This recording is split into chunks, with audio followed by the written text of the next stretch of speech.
Sometimes the cold doesn't kill you. Sometimes it saves you. Sometimes winter isn't the end. It's where life begins again. Snow blew sideways across the high plains, the kind that erased tracks and men with equal mercy. Luke Mercer had lived through 3 winters alone, each one carving him hollow like wind scouring a canyon. He didn't speak much these days, not when the silence answered back sharper than any voice. His cabin was a shelter, not a home. His heart a grave, not a living thing. But winter has a way of changing destinies when men stop expecting anything from it. The morning he found them, 2 little girls shivering under the weight of the storm and the world, the cold in him cracked. He carried them in, wrapped them in blankets he hadn't unfolded since his wife died, warmed broth he hadn't cooked since grief turned food to ash in his mouth.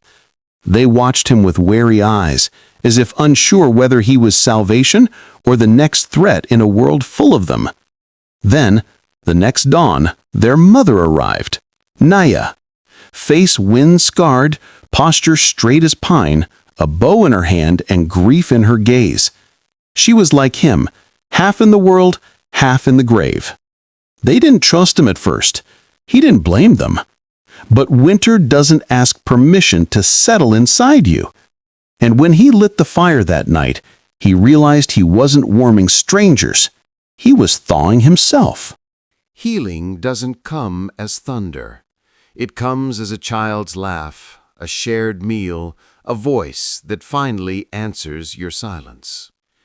Days blurred into weeks, snow fell, melted, fell again. In the dim glow of lantern light, life began appearing in the smallest places. Herbs drying above the hearth, pine cones on the windowsill, and Tala's carved symbols on the porch rail. Luke's cabin, once bone bare, learned the language of belonging. Naya cooked quietly, mended his worn shirts without asking, spoke to her daughters in soft tones that soothed even the walls. Luke split wood, hunted, repaired the corral, moves he'd done 1,000 times, but now they felt like they mattered. At night, Tala set carved pieces on the table. "Teach!" she demanded, pointing to his old chess set. And he did. Slowly, patiently, with a gentleness he thought had died inside him. Winona followed him around like a kitten, handing him tools, humming tunelessly as she watched him shave wood curls from logs. She looked at him the way only children look at men worth believing in. Sometimes he caught Naya watching him too, not with hunger, not with dependence, with measuring, with respect, with something warm she wasn't ready to name. When the wolves came, they fought together, silent as breath, deadly as winter steel. She trusted his rifle, he trusted her arrows. 2 worlds, 1 fire, 1 purpose. That night when he laid another log on the fire, her hand brushed his, warm, steady, real. Neither pulled away. Winter was still outside, but inside, spring had begun. Every quiet miracle invites a storm. Every fragile beginning earns a battle. Rumor travels faster than snowmelt. Men from the settlement rode in with rifles and righteous eyes. Men who saw the world in 2 colors, theirs and enemies. Luke stood on his porch, rifle lowered but ready, boots planted like he had finally chosen solid ground. Nia watched from inside, bow half drawn. The girls stayed behind the hearth, silent but brave. "Mercer," one man called, spitting anger like tobacco.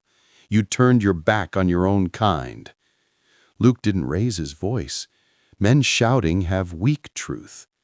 "I chose what's right, not what's easy. They threatened, they hinted at spring raids, they promised consequences for loving where lines had been drawn in blood and ignorance. Luke didn't flinch. He had already lost everything once. And this time, when he looked back into his cabin, he saw warm eyes, small hopes, and a future worth fighting for. After the riders left, the wolves howled in the tree line, wild things recognizing protectors of their own. Nia touched his sleeve, fingers trembling, not with fear, but with something heavier. "They will return," she whispered. "I know," he said. "Then, when spring comes," she began, voice cautious as frost-thin glass. He cut her off softly. "Spring's only a season. It doesn't decide for us."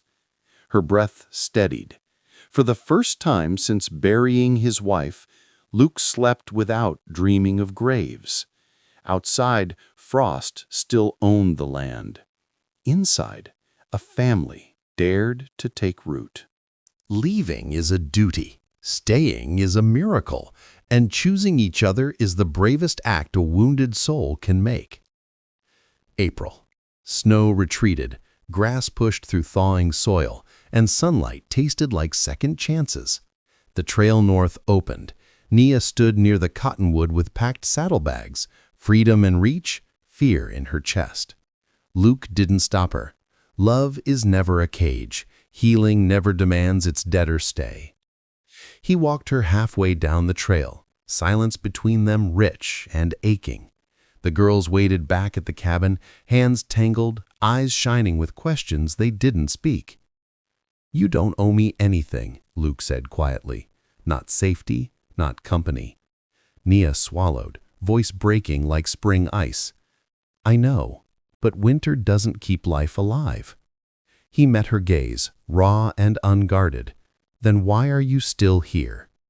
"Because," her breath shook, tears brightening her brave eyes, "because hope lives here, and I am tired of surviving a world that never lets me hope."